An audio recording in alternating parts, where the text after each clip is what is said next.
Well, let's now shift gear to the build-up to the 2023 general elections now, as we're now being joined by the spokesperson for the ruling APC Presidential Campaign Organization, who also actually doubles as the Honorable Minister of State for Labor and Employment, speaking about lawyer and senior advocate of Nigeria, Festus Keyamo.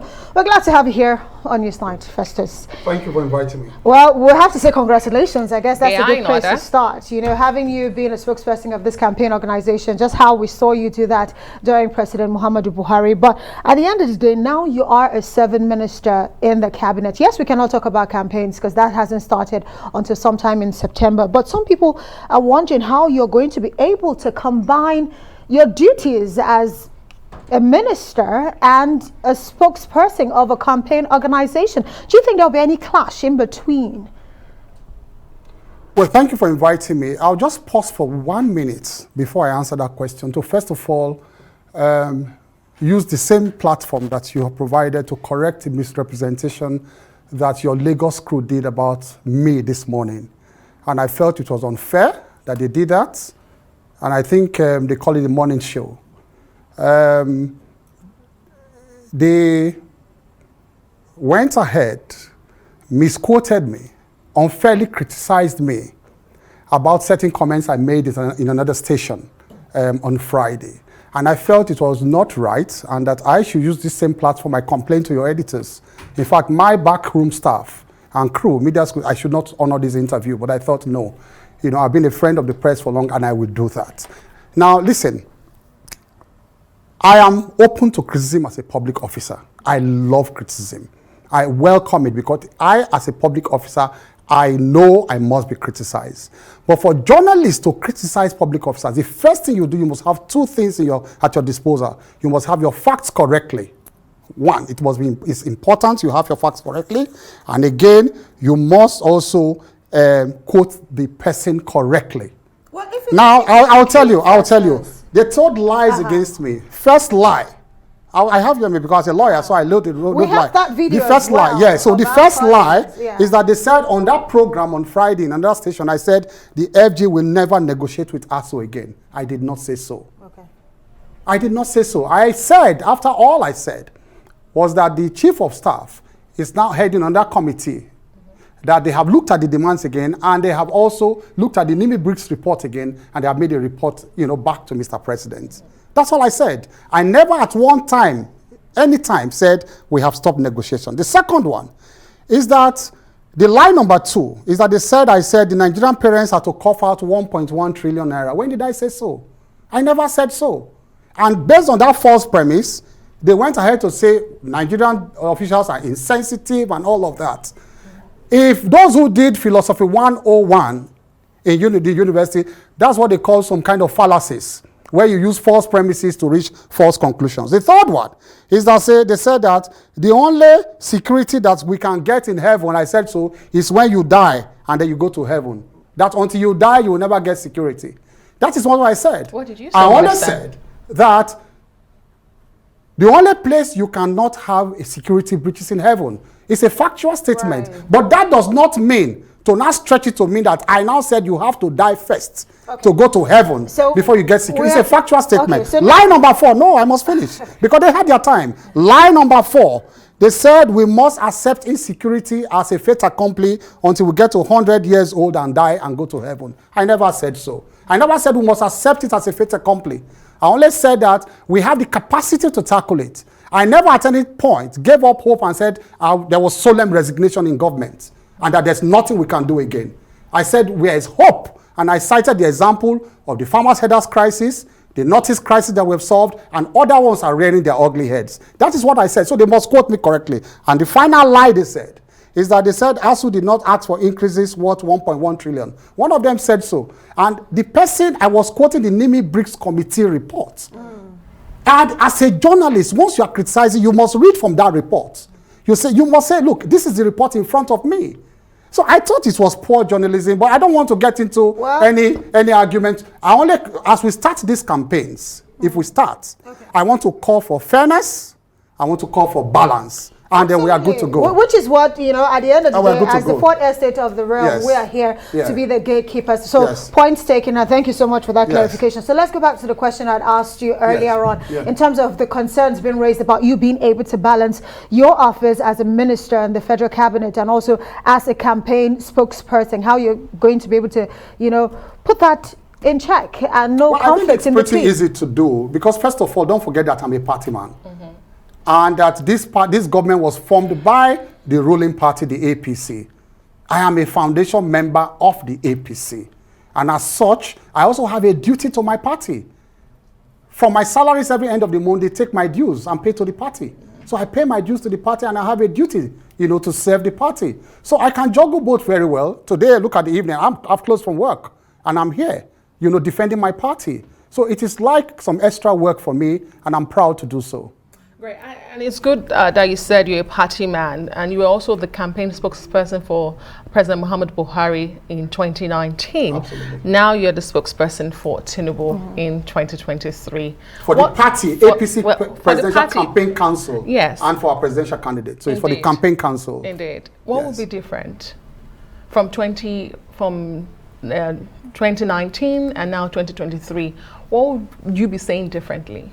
Well, because we have more records to run on.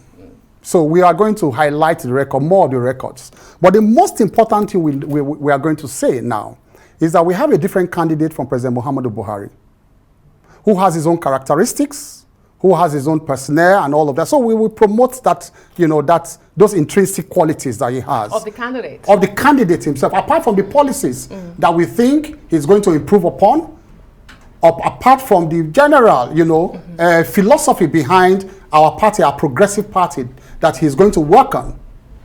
He also has his own personal qualities. And you know, all over the world, apart from the policies of governments, the personality of the person implementing the policy is also very important. And his vision, and what he has done before, the records he has, we are going to promote those records. That's good to hear, because at the end of the day, some would say that might not be a good way to go, because if you look at some of the indices that we've seen, if you compare to what is going on now, if you look economy, security, and otherwise, if you compare to 2019, it is definitely different, and you must agree with us. That's by your view. It's not by my view. The realities are out there for us. If you look at the inflationary figures, food inflation, we see all of that out there. But my question is, the fact that you're talking about your presidential candidate right now will continue on what President Muhammadu Buhari I did not use that phrase. Did I use that phrase now? You sort of that is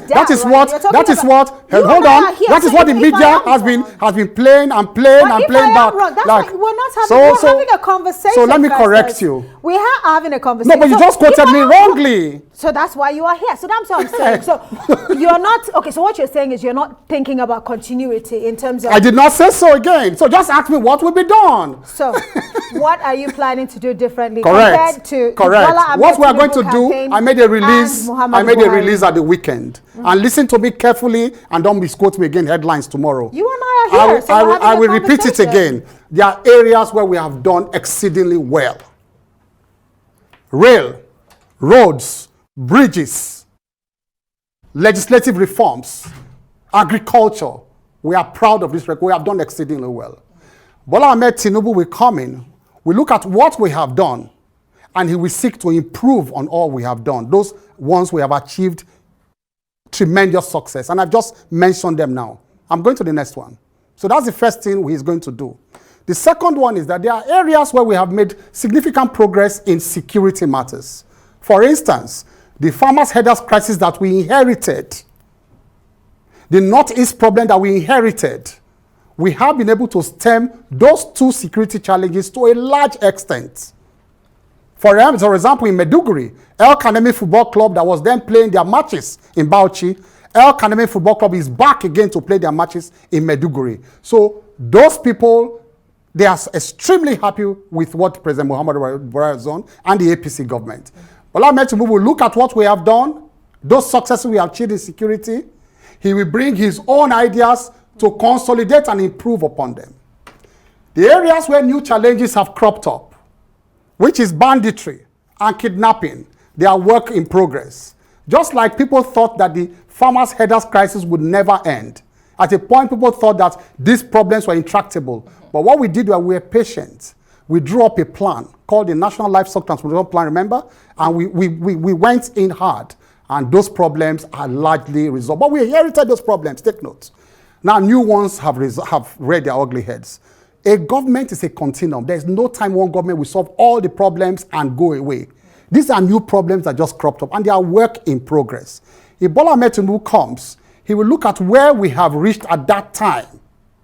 He will bring his own additional ideas to add to what we have done in order to stem the tide of banditry and kidnapping. That is the correct statement. So don't miss it. I don't want to see misrepresented headlines tomorrow. We're having a conversation. Exactly. So of course, no I am emphasizing it because I know exactly. I've been with the press for 30 years. And they did it to one of my leaders last week. Minister, after I left this studio. Minister, we're having a conversation. Exactly. Yes. You call them work in progress. You call them new challenges. Dissatisfied Nigerians call them failure. But let's go on a quick break. We're back to talk some more on this. It's time for a short break now. When we come back, we'll have, of course, the minister and who's also the spokesperson for the APC Presidential Campaign Council for Bola Tinubu, still here with us.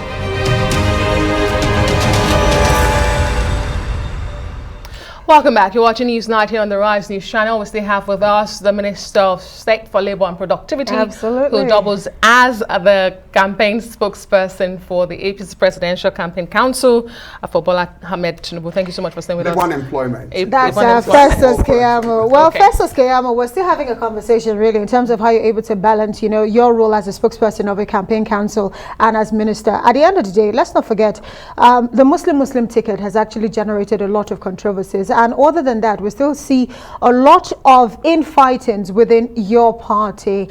How do you think this might impact on the outcome for your party as we look forward to the next elections? Well, I think that by the time we finish our advocacy on this issue, they will be confident enough, those who, you know, exercise some fears. I don't want to repeat in this program arguments I've made somewhere else regarding the Muslim. Let me take it a step further so that I'll keep educating people about this issue. I've mentioned an argument before about the balance of power in another station, but let me also tell you another argument here.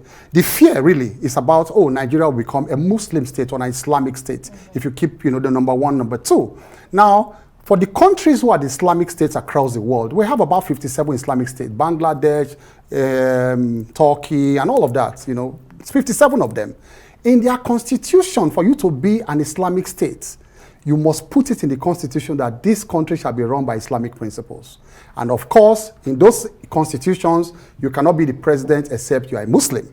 That is in those constitutions. However, in Nigeria, if you look at section 10 of our constitution, they didn't use the word secular, but they said no government, both at the national and state level, or, you know, can declare that state to be, you know, a religious state. So that means, of course, Nigeria is a secular state. Now, for you to then change Nigeria to be an Islamic state, you have to amend the constitution. And in amending the constitution, you have to resort to section 9. Section 9 says that you must get 2/3 concurrence of all the states of the federation, all the heads of the states of the federation for you to turn Nigeria into Islamic state. It's not just going to happen. Hold on. We have 19 Christian governors in Nigeria, 19, and 17 Muslim governors in Nigeria. All the governors that are 19 governors, most of all the House of Assembly are almost all Christian states. Minister, so how are you going to get that number? It's not just going to happen. It's impossible. But do you blame those who I'm just telling them, that? I'm just going to calm people down to say it is impossible, practically impossible for Nigeria to become an Islamic state. It's impossible. All right, by Minister, those sections if you do not allow me, you know, butcher some of these things, then we'll not have a conversation. Yes. Do you blame those who say your party gives up these vibes? For instance, the president is a Muslim, the national chairman is a Muslim, the president of the Senate is a Muslim, the Speaker of the House of Representatives is a Muslim, the Deputy Speaker of the House of Representatives is a Muslim, your presidential candidate is a Muslim, your vice presidential candidate is a Muslim. So do you blame those who, you know, say the APC is having something to Islamize the country? Do you blame them for that? Well, I want to draw the attention to the fact that in the past, we have also had the reverse of the situation, so they should be calm. In the past, we have had Christian presidents, Christian Senate president, Christian member of House of Rep, Christian number one to number. We have had Christians before. But then, the Muslims in that situation, they did not raise alarm. Nigeria was going to be Christianized. So we only it's like the interplay of politics within a party that throws up some of these things. It's not a deliberate. Who do you blame for that? It's not a deliberate policy. But who do you blame for this? Do you understand what I'm saying? No, yes, it's not a blame. It's not a blame because you think it is something wrong. You talk of blame when there is a wrong. It's just interplay of political forces. Like I said, in the past, it was not an issue in the past. Hold on. It was not an issue in the past. No, it was in this dispensation too. It was not an issue at that point. So why is it an issue now? Exactly. Because people, that's why we said, when it is now your turn, be fair to others too. Just like you want others to be fair to you.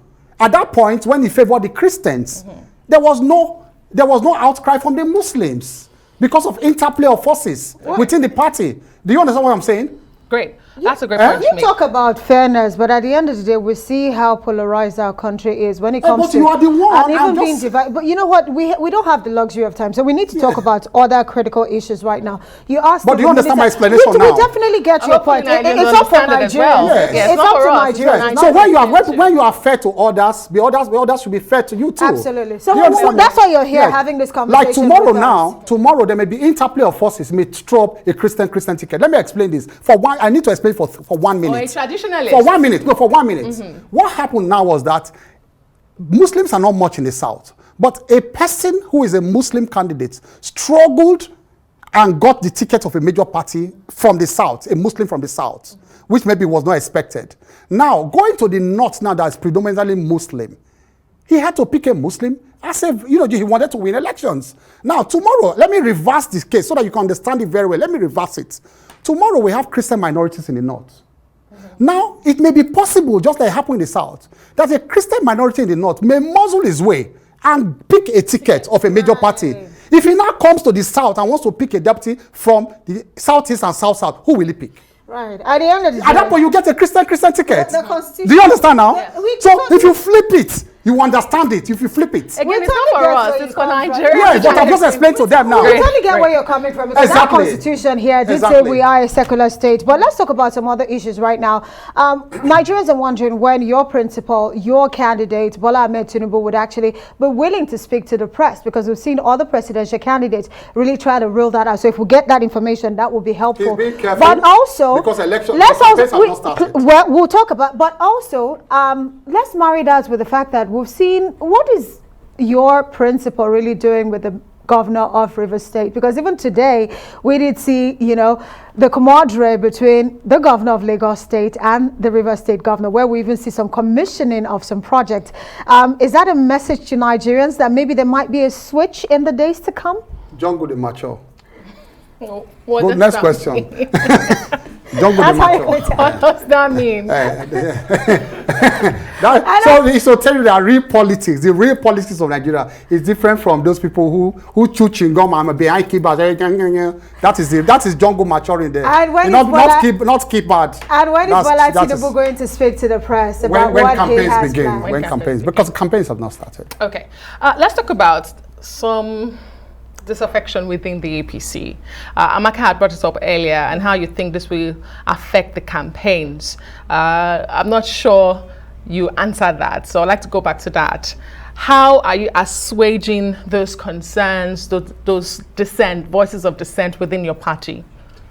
Well, I don't think there are so many, like the PDP that has fallen apart virtually, First of all, you have all the presidential candidates behind our president. Just take note of that. Okay. Which is actually the first sign first thing you notice. All? The presidential candidates. Which one have you seen campaign? Which one have you seen speaking out against Tinubu? Which one? Tell me. Where is it candidate or aspirant? Aspirant, I'm sorry. Aspirant, okay. Aspirant, I'm sorry. Yes. Confused me. Aspirant, I'm sorry. All of them. Have you seen one speaking up against him? But former Minister of Education, Rajuba of State, called for the disqualification of Bola Tinubu. No, he actually withdrew even when he didn't come to the Eagle Square. Okay. Those who came to the Eagle Square all congratulated themselves. That's fine. What about the former DG of the Buhari campaign and former Minister of Transportation, Rotimi Amechi? His silence has been deafening. No, what do you want him to say? He's a party man. Well. He has. I've seen quotes from him going to Port Harcourt where he said everybody must vote for the APC.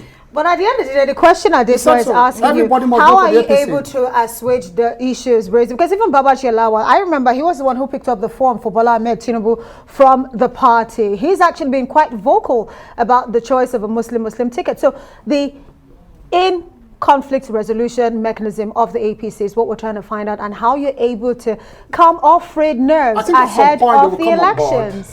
Like some of these arguments we're putting forward. At some point they'll come on board, so they're not on board yet. Well, because of this, I don't want to misquote you. Because of some of this, outspokenness you're talking about, that they are spoken about some of these issues. But I'm sure the views will change after, like some of these arguments I put forward. We'll keep talking to them about some of these things so that they have really nothing to fear. Before we share positions, there must be victory. We must win an election first. And I've said before that it is only a matter of order of precedence in public that you say, oh, the vice president is number 2. But when the president is functioning, the vice president may not be the second most powerful man. The only people that can check the powers of the president are the National Assembly and the judiciary. The vice president cannot check his powers, the powers of the president. So we will calm them down. We'll keep calming them down to say they have really nothing to fear. And I made this argument before. Let me just use this to chip in. Somebody, I saw one of the aides of Atiku, they say, well, the vice president is so powerful under Section 153. He's chairman of Economic Council and as such. They don't even know how government functions. I'm a member of cabinet. If you look at Section 153 of the Constitution, creates the National Executive Council, Economic Council, and then you now go to the 3rd schedule, Section 19, says that the recommendations of the National Executive Council, Economic Council are again, they are brought to the president.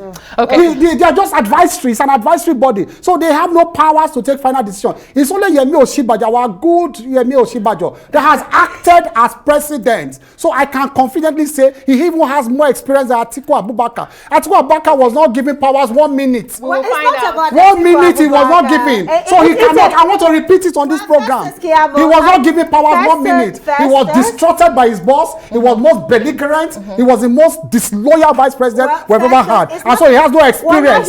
I'm repeating it. He has no experience.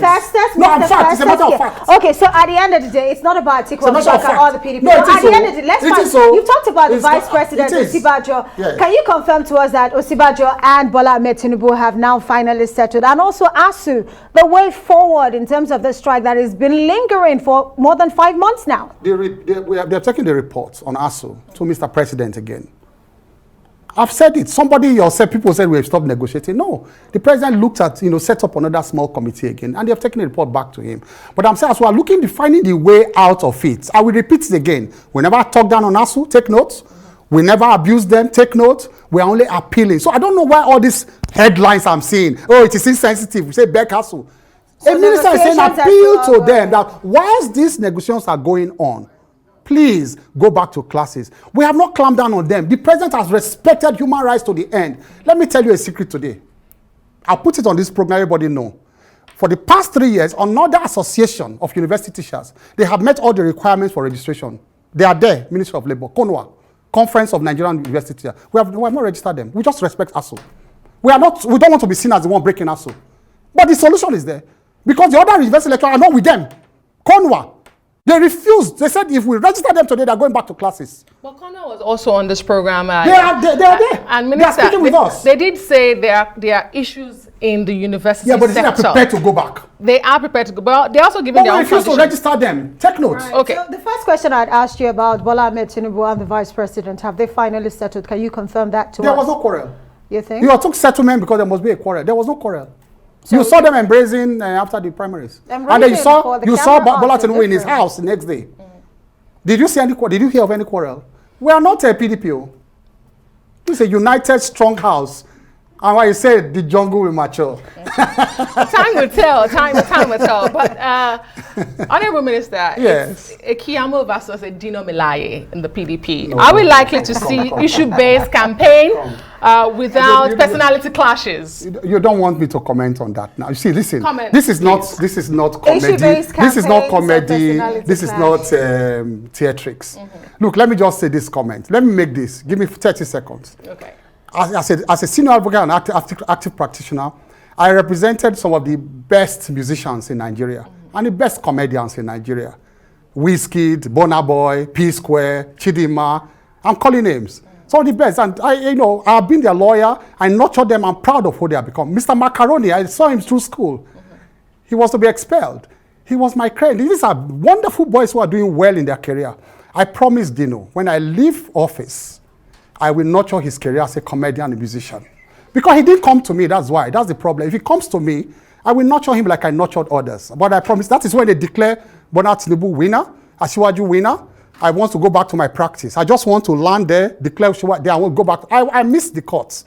I want to go back there. And once I go back, I promise Dino, I will nurture his music and comedy career. Well, he will do well there. He will do well. I've nurtured others before. Before you go back to the courtroom, well, we're not trying to actually place you, against him. But at the end of the day, Dino Melaye has actually called you out personally. He says you are jobless as a minister of state, and that's the reason why your party decided to actually give you a job as a campaign spokesperson. I'm not on the ballot, so my concentration is candidates, Atiku, and the issues. Dino can provide the side comedy, but I will help him when I leave office. It's interesting. I will help him. I will help him to promote that career, because this terrain is a bit too much for him. And before we just let you go, earlier you spoke about how important the personality on the ballot is. Yes. And I want to ask you, how easy or difficult will it be for you to sell a candidate such as Bola Ahmed Tinubu? There's been a lot of controversy around his age,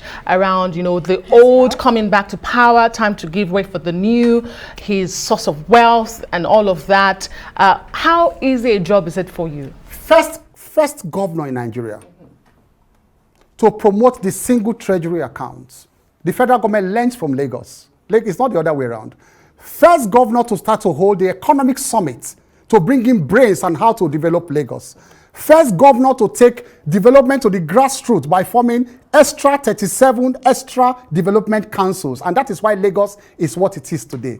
The governor that has risked his life for the enthronement of democracy when Atiku sold out his principles and his party in SDP. The only governor the only person who stood out and spoke and fought for democracy that we are enjoying today. The only person that has raised champions upon champions. Look at them today in all fields. Let the other candidates come out and show us their champions. The only person that has developed Lagos from the dirtiest uncoordinated city to the mega city and the smart city that he is today. The only governor that digitalized Lagos, the first person to digitalize the tax system in Lagos State. He was the first governor. And that is why the tax revenue went up astronomically in Lagos, because of digitalization. So he introduced the digital economy to Lagos. The federal government learned from Lagos. Lagos did not learn from the federal government. The first governor ever to run a state for more than nearly 2 years without federal allocation. Awesome. The third largest economy in Africa. This is the easiest person to sell. Like I said, no person comes close to him at all. None. Atiku Abubakar has never ruled anywhere. Okay. Never. It's not about Atiku. It is the two now. These are the two candidates. We're having a conversation. Are you afraid of me talking about Atiku? When we have the Atiku. So I have just started selling him one by one. I can hear you on that. You can hear me loud and clear. Can hear you loud and clear. But at the end of the day, Nigerians are more concerned about you selling your principle. But you have heard me loud and clear now. Loud and clear. I'm sure Nigerians everywhere in the world I just got 2 million more votes. Well, at the end of the day, 2 million more votes. Right now. But at the end of the day, the controversies are ongoing. It's unending when it comes to his age. Media. Can I land on this concerning his age and his wealth and the source of it? At the end of the day, it's something you cannot wish away. Oh, can I go on with that? Please go ahead. Okay, now are you his father or mother? I definitely am not. So what's the controversy about his age? I am a journalist and I'm speaking on behalf of the people, and I'm trying to find out what is the controversy about his age and even his health. We've seen hold on, you are running away now, one by one now. They say he has different... you must say that, okay. I have a father, I have a mother. What is the controversy? At different times, there have been different ages from the candidate. They talk about his children who are old enough. No, which one? For instance, the Yaloja of Lagos. She's 40-something. Wikipedia. 40-something. Yes. Okay, great. Yes.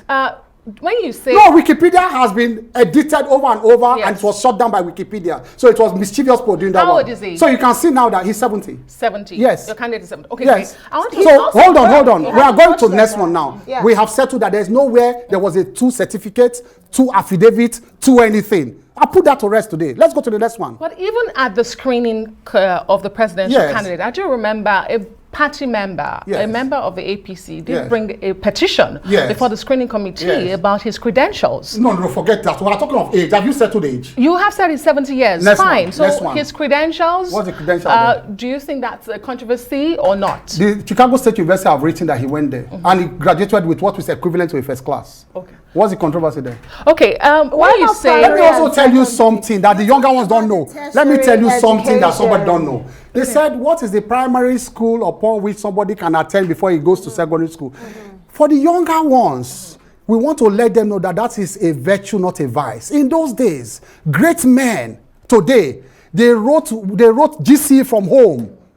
Not everybody in those days went to the 4 walls of the schools, of secondary schools. I'll mention names. One of the greatest lawyers this country has ever produced, that has the best university today, Afe Babalola, he did not get formal education in the 4 walls of his school. Afe Babalola.